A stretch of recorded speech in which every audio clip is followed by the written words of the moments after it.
안녕하십니까. 뉴스 속 날씨 윤유라입니다. 요즘 물이 아니라 건강을 마신다라는 말을 할 정도로 물 마시는 습관 주목받고 있습니다. 아침 기상 직후에 마시는 물은 변비를 예방해주고 또 식전에 마시는 물은 과식을 예방해주고 오후에 마시는 한 잔의 물은 피로감을 예방해준다고 하죠. 오늘은 건강하게 물 마시는 법에 대해서 이야기 함께 나눠보도록 하겠습니다. 디올 메디컬 허브의 김고은 원장님 나와 계십니다. 원장님 어서 오세요. 안녕하세요. 네. 자, 요즘 물에 신경을 많이 쓰시는 분들이 는 것 같아요. 뭐 네. 백화점 지하를 가보니까 워터바라고 해서 여러 종류의 물을 구비해 놓고 팔기도 하고요. 네. 원장님도 물 많이 드시는 것 같은데, 그렇죠? 네. 자, 그렇다면 건강에 좋은 물의 조건이 따로 있을까 궁금하거든요. 어떻습니까? 예. 좋은 물은 몇 가지 조건을 갖춰야 하는데요. 예. 우선은 사람 몸에 좋아야 합니다. 세균이나 중금속, 화학물질 등에 오염되지 않고 깨끗해야 하고 또한 마셔서 안전해야 합니다. 맛 또한 좋은 물이 좋겠죠. 예. 사람은 누구나 물 없이는 살아갈 수 없기 때문에 최대한 많은 사람들이 골고루 누릴 수 있어야 좋은 물이라고 할 수 있겠습니다. 그렇군요. 자, 우리가 흔히 이제 정수된 물을 마셔야 된다라고 하잖아요. 그래서 정수기 물은 좋고 수돗물은 좀 몸에 안 좋다라는 인식들이 있거든요. 이게 사실인가요? 수돗물에는 미네랄 성분이 골고루 들어 있습니다. 우리나라 수돗물은 어떤 물보다도 깨끗하고 안전하다고 합니다. 예. 우리나라의 정수처리, 수질 분석 기술은 세계 최고 수준을 자랑하는데요. 쉽고 편리하게 마실 수 있고 양도 풍부하며 가격 또한 매우 저렴합니다. 안타까운 것은 이처럼 좋은 수돗물을 직접 마시는 이가 매우 드문 점입니다. 네. 막연한 불안감이나 또한 소독 냄새의 영향이 크다고 볼 수 있습니다. 그렇군요. 그러니까 우리나라 같은 경우에는 수돗물 안전하다라는 네. 말씀이시죠. 자, 그렇다면 이제 물의 중요성에 대해서 자세하게 좀 이야기를 나눠볼 텐데 우리 몸에 수분이 부족하게 되면 어떤 증상이 나타날까요? 우리 몸은 체온을 조절하기 위해서 땀샘에서 땀을 분비하는데요. 땀 성분의 99%는 물이고 또한 우리나라는 염분 함유량이 높은 음식을 많이 먹기 때문에 낮은 수분 섭취는 더욱 걱정이 될 수밖에 없습니다. 네. 수분이 체내에서 1 내지 2%만 부족해도 우리는 심한 갈증을 느끼게 됩니다. 예. 이때 수분과 염분, 무기질을 적절히 보충해주지 않으면 우리 몸은 탈수 상태에 빠지게 될 수 있습니다. 탈수 상태가 되면 신체 기능이 느려지고 몸속에 있는 독소나 노폐물이 땀이나 소변으로 배출되는 과정도 원활하지 않게 되고 또한 3개월 이상 탈수 상태가 지속이 되면 만성 탈수 상태가 돼서 비만을 불러오기도 합니다. 탈수로 일어나는 갈증과 공복감을 혼돈하기 때문인데요. 네. 물을 마시는 대신 음식을 더 먹게 되고 부종과 함께 체중이 증가하게 되는 것입니다. 나중에는 장기가 제 기능을 못하고 손상돼서 노화 및 각종 질병을 유발할 수도 있습니다. 운동을 할 때는 물을 먹어서는 안 된다면서 참는 분들이 있는데요. 운동 중에도 땀 흘리는 만큼 조금씩 물을 마셔야 합니다. 운동 중에 수분이 부족해지면 피가 끈끈해지고 중요한 혈관이 막혀서 심장마비나 뇌경색 등이 올 수도 있기 때문입니다. 예. 또한 운동 전에 300ml 정도의 물을 미리 마셔주면 탈수 예방에 도움이 될 수 있습니다. 그렇군요. 듣다 보니까 물을 정말 매 끼니 챙겨 먹듯이 잘 챙겨 먹어야 될 것 같은데요. 그렇다면 많이 마실수록 좋은 걸까요? 어떨까요? 성인이 하루에 배출하는 수분은 무려 2.6리터나 되는데요. 대소변으로 1.6리터 정도가 빠져나가고 네. 땀을 통해 배출되는 양이 0.6리터, 호흡을 통해 배출되는 양이 0.4리터 정도입니다. 예. 매일 음식과 과일로 섭취하는 수분이 1리터 정도이기 때문에 성인이 하루에 마셔야 하는 물의 양은 최소한 1.6리터가 되는 것입니다. 하지만 무조건 물을 많이 마실수록 건강에 좋은 것도 아닌데요.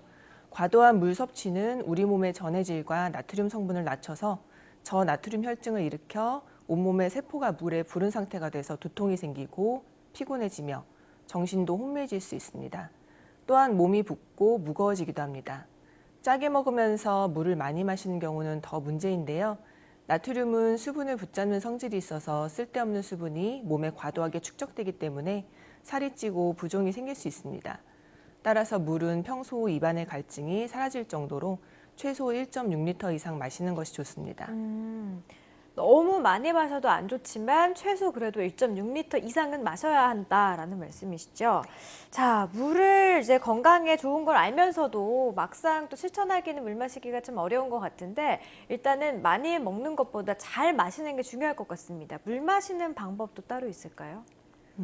물은 평소 시선이 가고 자주 찾는 장소에 놓아두면 의식적으로 물을 많이 마시는 데 도움이 됩니다. 네. 공부나 작업을 하는 책상 위에 물병을 올려두거나 가방 속에 물병을 넣어서 가지고 다니며 틈틈이 마시면 물 마시는 횟수를 늘릴 수 있습니다. 네. 냉장고 속보다는 식탁 위에 물병을 두면 아침에 일어나자마자 물을 마시는 건강에 좋은 습관을 기를 수도 있습니다. 또한 땀을 흘리고 나면 누구나 다 물을 찾게 되는데요. 네. 운동을 통해 신진대사가 활발해지고 몸의 순환이 잘 이뤄지면 노폐물이 땀으로 원활하게 배출이 됩니다. 그리고 나서 몸에 필요한 수분을 공급하기 위해 물을 마시게 되는 것입니다. 다만 땀을 흘린 뒤에 한 번에 물을 너무 많이 마시는 것은 좋지 않은데요. 단숨에 찬물을 들이켜면 차가워진 위를 따뜻하게 하려고 혈액이 위로 몰려서 집중력이 떨어질 수 있기 때문입니다. 네. 그리고 아침에 일어났을 때 또는 식사하고 1시간 뒤 이렇게 물을 마시는 시간대를 정해두시면 습관적으로 물 마시기가 훨씬 수월합니다. 기상 직후에 마시는 물은 밤새 축적된 노폐물을 몸 밖으로 배출하는 일을 돕고 식사하기 30분 전에 마시는 물은 위장의 컨디션을 조절하는 데 도움을 줘서 과식을 예방할 수 있습니다. 오후 시간 피곤하고 출출할 때 마시는 물 한 잔은 군것질과 흡연 욕구를 억제하는 데 도움이 되기도 합니다. 잠들기 30분 전에 마시는 물 반 컵은 수면 중 갈증이 생기지 않게 도와주며 다음날 가볍고 개운한 몸 상태를 유지할 수 있게 해줍니다.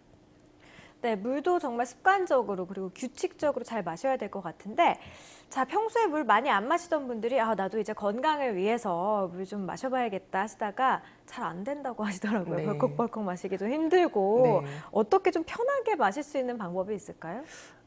물을 한 번에 벌컥벌컥 마시기보다는 네. 틈틈이 나눠 마시시는 것이 좋은데요. 생수의 맛이 좀 심심하게 느껴지신다면 물 대신 차를 섭취해서 수분과 영양분을 보충하는 것도 효과적입니다. 차가운 물에 우려내면 상큼한 맛이 나는 오미자는 비타민이 풍부해서 몸에 활력을 불어넣어 줄 수 있고, 구수하고 시원한 맛의 보리차에는 소화효소인 아밀라아제와 디아스타아제, 그리고 각종 식이섬유가 많아서 원활한 소화를 도와줍니다. 고소하면서도 약간 씁쓸한 맛이 매력인 결명자차는 눈 건강에 좋고 혈압을 내리며 콜레스테롤 수치를 떨어뜨리는 효과가 있습니다. 식수 대용으로 이렇게 마시는 차는 너무 진하게 우려내지 말고 연하게 끓이시는 것이 좋습니다. 네. 뭐 좋은 차들 많은 것 같은데 오미자차 여러 가지 소개를 해주셨는데 물보다 예를 들면 커피라든가 이런 음료수들을 더 즐겨 드시는 분들도 네. 있잖아요. 이거 괜찮은 건가요? 커피나 홍차 또는 녹차 등과 같은 그런 카페인 음료들은 이뇨작용을 하는 대표적인 음료입니다. 이뇨작용 자체는 몸의 노폐물을 소변에 실어서 배출하는 과정이기 때문에 우리 몸에 필요하지만, 문제는 카페인 음료가 이뇨작용을 비정상적으로 촉진하는 것입니다. 고혈압 등으로 이뇨제를 복용해야 하는 사람이 아니라면 건강한 사람은 이뇨작용을 촉진할 필요가 없습니다. 네. 커피는 마신 양의 2배, 차는 1.5배 정도의 수분을 우리 몸에서 배출시킵니다. 그런데 커피나 차를 마시면 일단 수분이 몸에 들어가는 것이기 때문에 물배가 차서 물을 잘 안 마시게 됩니다. 커피나 차를 즐기는 사람은 중간중간 일부러 맹물을 좀 많이 마셔야 수분 보충이 원활하게 이루어질 수 있습니다. 네. 또한 나는 음료 전문점에 가도 과일 주스나 다른 음료를 마시니 괜찮다고 생각하는 것도 위험합니다. 과당이나 첨가물이 들어간 음료는 마셔도 몸에서 물과 같이 원활한 대사작용을 돕지 못하고 오히려 목이 덜 마른 것처럼 느끼게 해서 물을 덜 마시게 하기 때문에 탈수를 유발할 수 있습니다. 네. 그러니까 가장 좋은 방법은 그냥 순수한 물을 마시는 거네요. 네. 네, 알겠습니다. 오늘 말씀 고맙습니다. 물은 피부 미용과 장 건강에도 좋지만요, 다이어트에도 크게 도움이 됩니다. 특히 식사 전에 물을 마시게 되면 허기를 덜 느끼고 또 많이 먹는 것을 제어하는 데도 도움이 된다고 하는데요. 올바른 물 마시기를 통해서 건강 그리고 아름다움까지 동시에 챙기셨으면 좋겠습니다. 뉴스 속 날씨 오늘 준비한 이야기는 여기까지입니다. 시청해주신 여러분 고맙습니다.